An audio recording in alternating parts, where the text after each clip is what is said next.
Hey, everybody. What if the single grudge you've been nursing isn't just poisoning your mood, it's quietly shaving years off your life? Sounds harsh, but research has tracked forgiveness to lower anxiety, better sleep, and even a healthier heart. Think about it. Every time you replay that hurt in your head, your body pays the bill.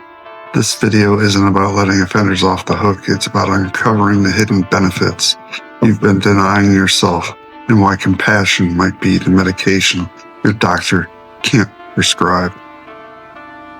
Imagine laying down at night and your mind won't leave you alone. You shut your eyes hoping for quiet, but instead the same old moment comes back, sharp, ugly, and you're raging in your bed all night long. Thinking what you're going to do to this person, thinking what you're going to do to that person, how upset you are. Been there. Like a busted record on repeat, dragging you through a fight, a betrayal, a single line of words you wish you could erase. Your body may be stuck in bed, but your head isn't, still wired to the past, chasing a scene you didn't ask to relive. That's why so many nights end up wasted, not because the bed is uncomfortable, but because the mind won't power down. You know that ache in your chest, that knot in your stomach when you replay a grudge. It's like hauling a heavy sack into your bedroom. You think you're resting, but what you're doing is curling up around that weight, dragging it from the night to night. Anger doesn't just sit quietly either. It works on your nerves like an electric humming under your skin. The body reads resentment as danger, so it stays on alert. Your pulse holds high like a motor idling too hot. Your breath won't settle deep. And the tension in your muscles turns to a mattress in the battleground. You might stretch or flip your pillow, tossing and turning, but nothing feels right.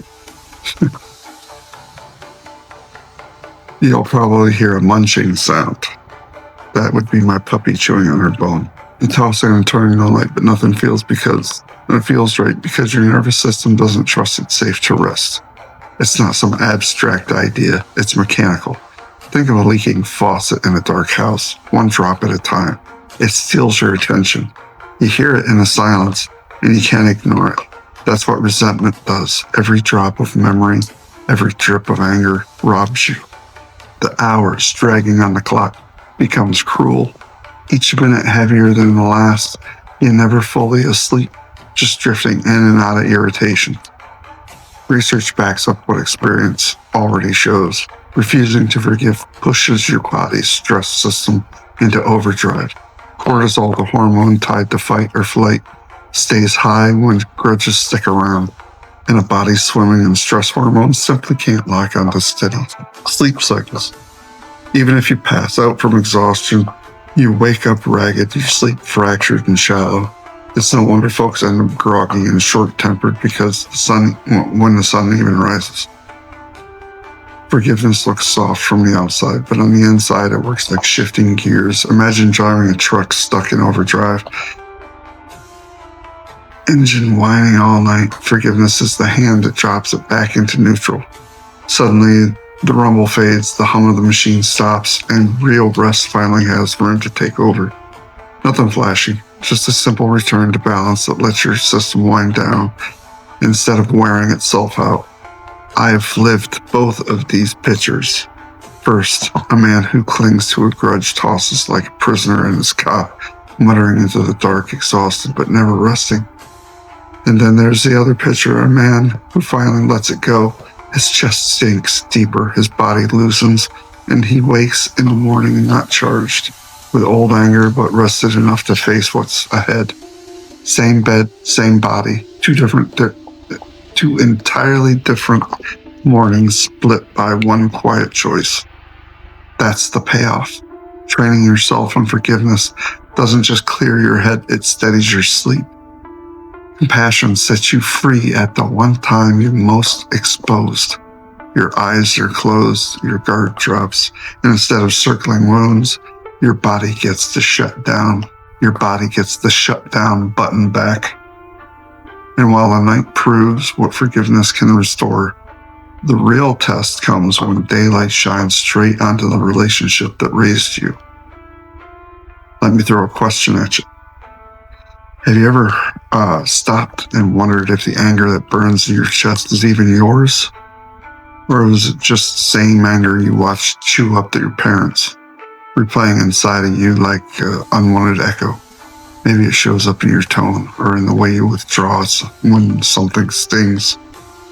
You don't plan to carry it, but there it is, alive and breathing, like some family heirloom nobody asked for. I've seen it in many homes. I've lived it.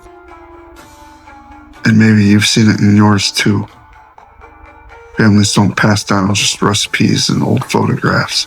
They pass down grudges, habits of silence, habits of violence, sharp ways of speaking, all those hidden injuries that never healed, but got taught anyway.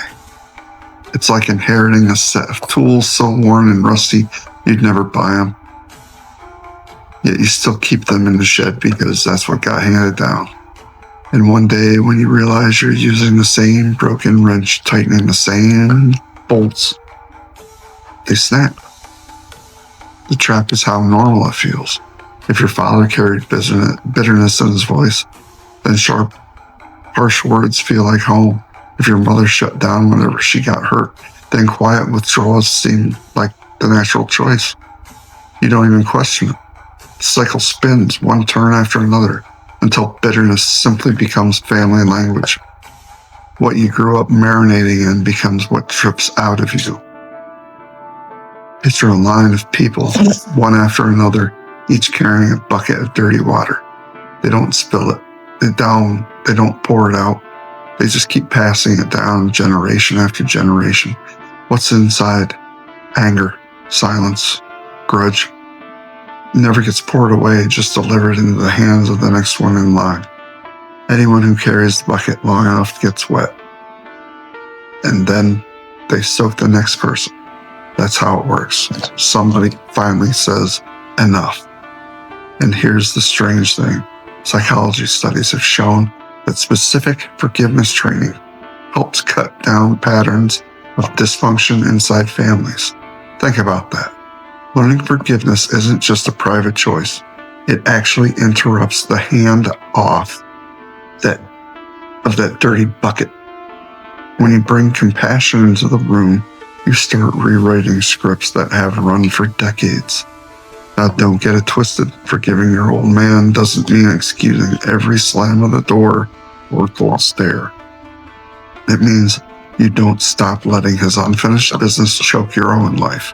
You become the one who tips that bucket out, who finally drains the water instead of passing it down. That's real power. Not erasing the past, releasing what doesn't belong in the future. Folks have built models to make forgiveness less vague. For example, there's a set of steps like the 4 Ds: discover, decide, develop, and deepen, or REACH method. People work those exercises, report pain, measurable shifts. They parent differently. They mark out clear boundaries instead of just reacting.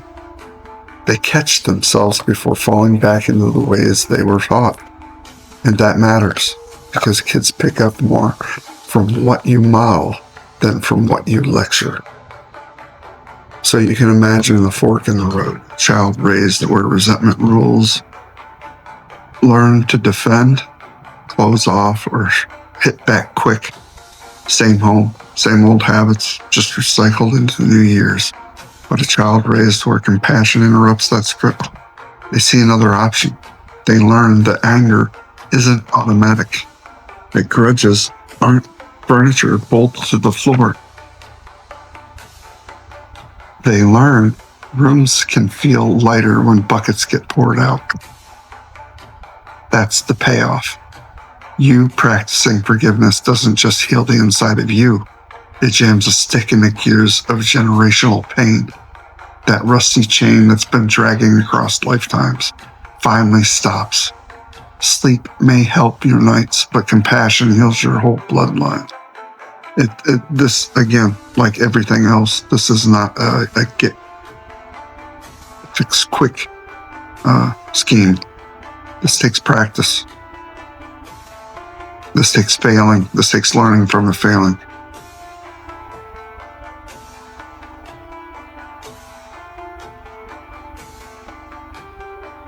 If forgiveness can stretch that far backward, just imagine what it could do for the years left in front of you. Forgiveness isn't soft virtue, it's a survival tool. You need it for your body, for your mind, and for your family's future. Resentment locks you tight, but compassion gives you back motion, like old oil freezing up a rusted hinge. It may not look like strength, but it holds real power. So here's the ask. Pick one grudge this week, just one. Set it down, not for the other person, but for you. Get your own breath back. Compassion is quiet medicine. Most folks never take it. It saves years of health and whole generations of pain. I'm trying to break these lessons down into one manageable task. Okay? Just take one grudge and forgive it.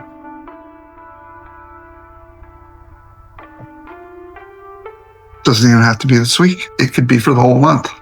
Just one. Thank you all very much. Have a nice day.